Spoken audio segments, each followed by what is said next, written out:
let's talk about the power of qi. What is qi, first of all? So qi is another name for our life force energy.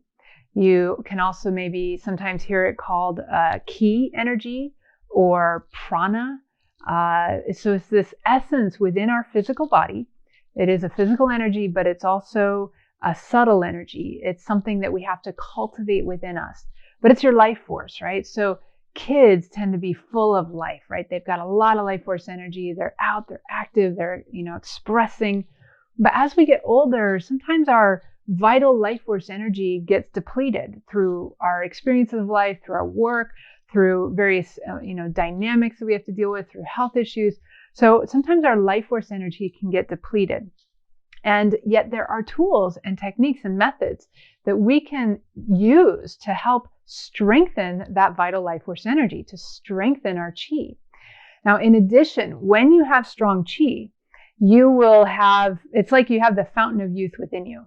You're going to have this sense of vitality. You're going to have plenty of energy to accomplish what you need to. You're going to have health, right? So your health will stay balanced, and your body will have the resources that it needs to have strong immune system and so forth. So qi can really serve us. It supports you and fuels you through your day. It helps you feel like you've got that extra battery pack going when it comes to your energy and your use of energy throughout the day. So one of the major tools that we use in a spiritual practice, and again, these are really tools for life. They're not just for spiritual connection, they're tools for life. And qi exercises that build up that life force energy are really one of those ones that have the most direct physical impact in our lives. And it really only takes maybe 10 to 15 minutes every day to do some qi exercises to keep your qi at a really vital, strong level. If you don't want to do it every day, then maybe you do it 3 times a week and you extend the amount of time to like 30 minutes to an hour of qi exercises about 3 times a week. And that will also keep it really strong. But I think that every day, it's just finding ways to integrate it into your day, maybe during a lunch break, instead of going and getting your coffee or your black tea, you can go and do some qi exercises, and you will actually find that energy supports you and helps you to sustain that vitality much better than what happens when we use caffeine, as an example. So qi is connected to our breath, the breath of life, and it's also connected to our will. So our use of our will and our visualization to draw energy in from the universe around us, from nature, from Father Sky, Mother Earth, we're calling in that energy and we're flowing it through our body, and we're also flowing it out into our aura. So in addition to having real physical benefit, it also has this benefit of strengthening the flow of energy through your aura. It keeps it clean, it keeps it circulating. Qi is very much about balance. It's about balancing between left and right. Whatever we do on one side, we do on the other. So we're constantly working left hemisphere, right hemisphere. We're working these energies back and forth to then find balance and synchronization between them. So there's a very physiological process that happens. So when it comes to qi, there's, first of all, is again the breath. And when you breathe, you want to breathe in through the nose, out through the mouth. And when you breathe, you also want to pull it into a deeper part of the body, into the hara, which is just below the navel. So the hara is the storage reservoir within your body that holds the qi. And so we want to build it up through the breath. And so every time you're breathing, every time you're doing qi exercises, it's about breathing in the nose. You're pulling it down into the hara, and then you breathe out the mouth, and you're pushing it up from the hara. So when you're doing a breath that builds qi, you're gonna when you breathe in, your belly, your hara expands out. So we breathe in, and that hara expands, and when you breathe out, the hara contracts. So this, just right there, just taking 5 minutes to stand up and have your feet shoulder width apart, knees soft so that they're not locked, so they're just slightly bent. You just sort of tilt your pelvis just a little bit so that it's almost as if you're about to sit back on a chair. So you're just kind of tucking your tailbone down, And then your shoulders are upright but relaxed, and your spine is straight. And you breathe in the nose, down into the hara, push out that belly, and then out through the mouth as you contract the belly.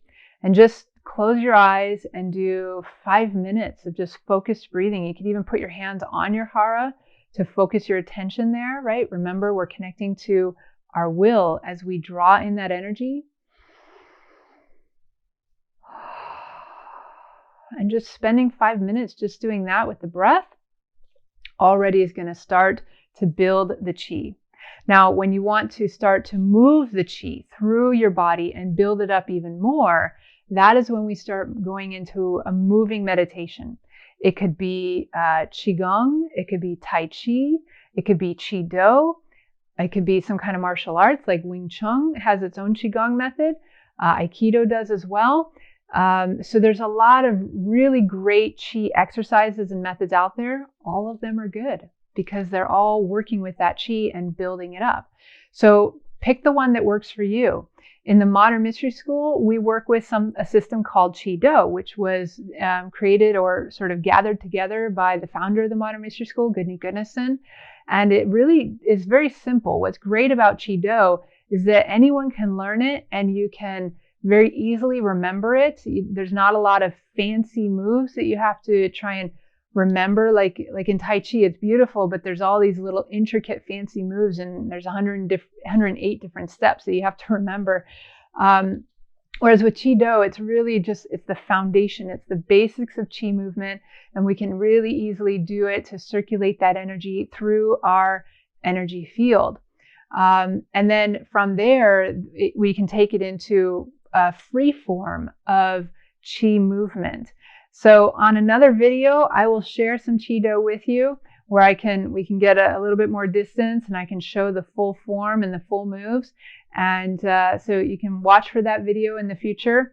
And but for now, just focus on building your Chi with the breath, right? And you can, again, breathe in the nose, pull that breath down to the hara.